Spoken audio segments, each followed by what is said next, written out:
اختلافات ہو سکتے ہیں، جہاں تک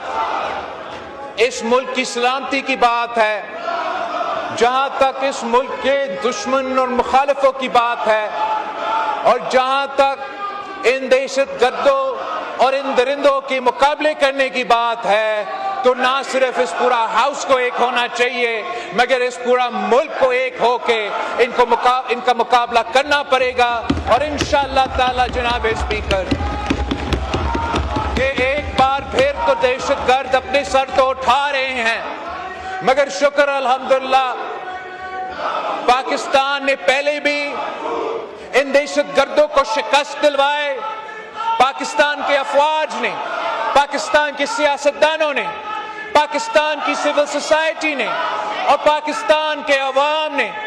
انہی دہشت گردوں کا مقابلہ کر کے شکست دلوایا، اور ہم نے پاکستان کے سرزمین پہ وہ کام کر دیا جو تمام نیٹو فورسز اور پوری دنیا ایک ہو کے افغانستان میں نہیں کر سکے۔ ہم نے، پاکستان کے عوام نے قربانیاں دے کے، شہادتیں قبول کر کے ان دہشت گردوں کو پہلے بھی شکست دلوائے، اور انشاءاللہ تعالی ایک بار پھر ہم ان کو شکست دلوائیں گے۔ جناب اسپیکر، ہم ایک سال پہلے 26 امینڈمنٹ پاس ہوا، اور اس 26 امینڈمنٹ میں میرا اور پاکستان پیپلز پارٹی کا پورا کوشش تھا، ہم نے مہینوں کا محنت اس بات پہ لگایا تھا کہ ہم کوشش کریں کہ کنسنسس کے ساتھ آئین سازی ہو، جیسے ماضی میں چاہے وہ 18ویں ترمیم ہو، چاہے وہ 1973 کی کانسٹیٹیوشن ہو، وہ کنسنسس کے ساتھ پاس ہوا، اور ہم نے دن رات محنت کر کے جو 26th امینڈمنٹ پاس ہوا، جس کے نتیجے میں کانسٹیٹیوشنل بینچز بنے، وہ کانسٹیٹیوشنل امینڈمنٹ جتنا سیاسی کنسنسس ممکن تھا اس سیاسی کنسنسس کے ساتھ پاس کروایا گیا۔ ہم نے مولانا فضل الرحمان صاحب سے انگیج کر دیا تھا،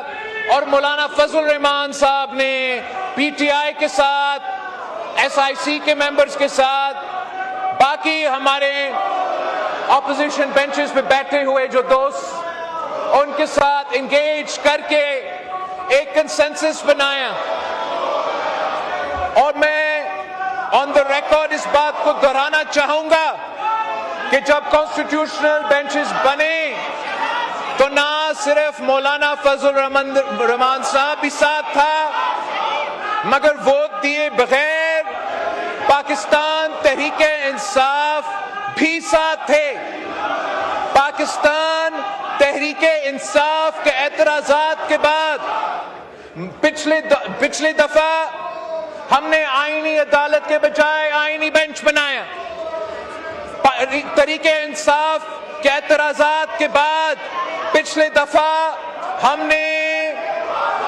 موجودہ جو اس وقت کا چیف جسٹس بیٹھا تھا اس کو نیا کانسٹیٹیوشنل کورٹ کا سربراہ وہ نہیں بن سکا۔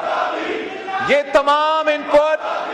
پی ٹی آئی وایا مولانا فضل الرحمان صاحب اس امینڈمنٹ میں موجود تھا،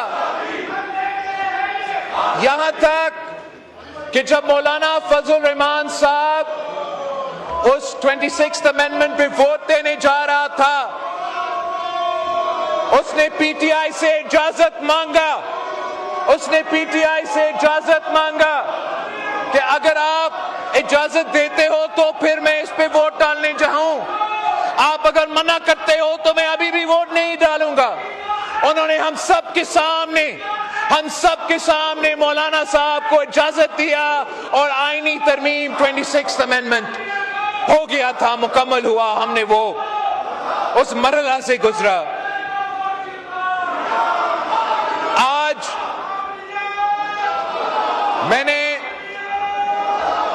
ہم جس آئینی ترمیم پہ بات کر رہے ہیں وہ 27th امینڈمنٹ ہے. اس میں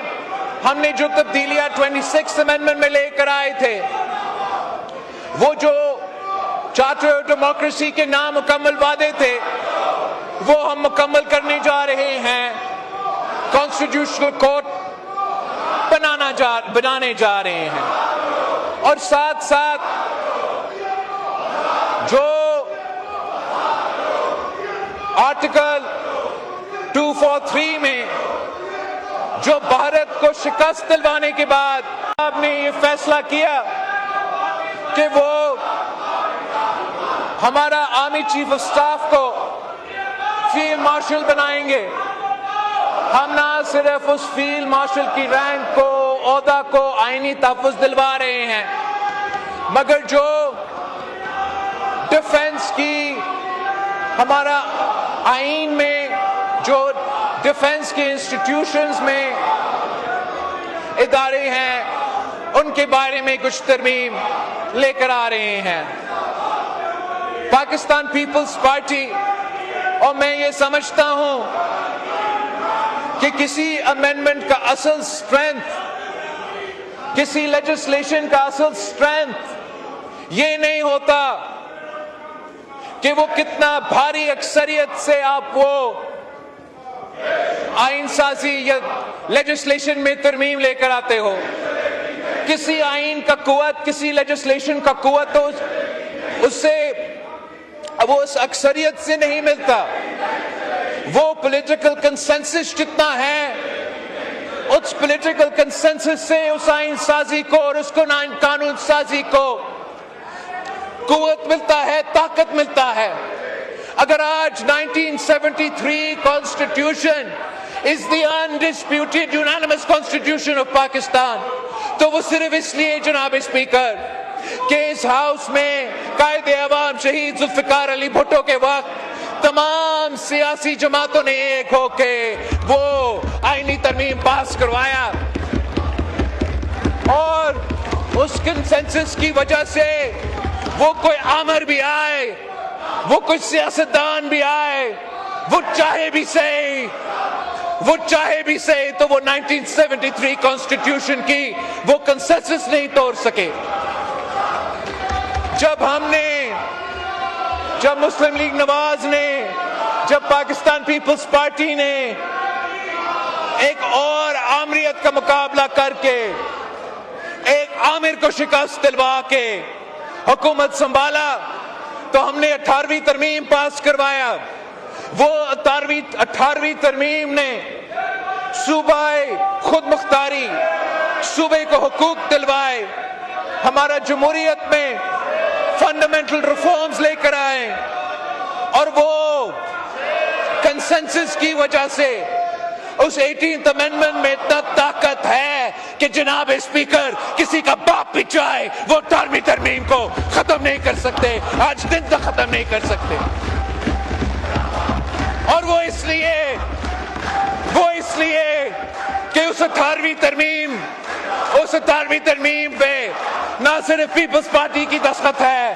مسلم لیگ نواز کا دستخط ہے مگر تمام سیاسی جماعتیں اتفاق رائے کے نتیجے میں وہ آئینی ترمیم لے کر آئے. 26th امینڈمنٹ کا کنسنسس میں نے آپ کو بتایا. آج بھی جو ہم آئینی ترمیم لے کر آ رہے ہیں اکثریت تو ہمارے پاس ہے وہ کنسنسس ہم نہیں بنا سکے. افسوس کی بات ہے کہ جب یہ آئینی ترمیم میرے پاس آیا حکومت وقت نے یہ فیصلہ کیا کہ ہم نے یہ تبدیلیاں لے کر آنے ہیں تو انہوں نے پاکستان پیپلز پارٹی سے رابطہ کیا. جب حکومت ایک ترمیم لے کر آتی ہے تو اس کا مطلب یہ ہے جناب اسپیکر کہ انہوں نے دفاع ادارے سے مشورہ کر کے یہ فیصلہ کیا کہ دفاعی دنشے میں کوئی ترمیم کوئی اصلاحات آ رہے ہیں. جب حکومت کوئی ترمیم لے کر آتے ہیں اس کا مطلب ہے کہ انہوں نے عدالتوں سے ججز سے لائر سے اپنا لیگل ایسپیکٹس کو دیکھ کے جو عدالت کے ڈھانچے اس میں ترمیم لے کر آئے ہیں وہ میرے پاس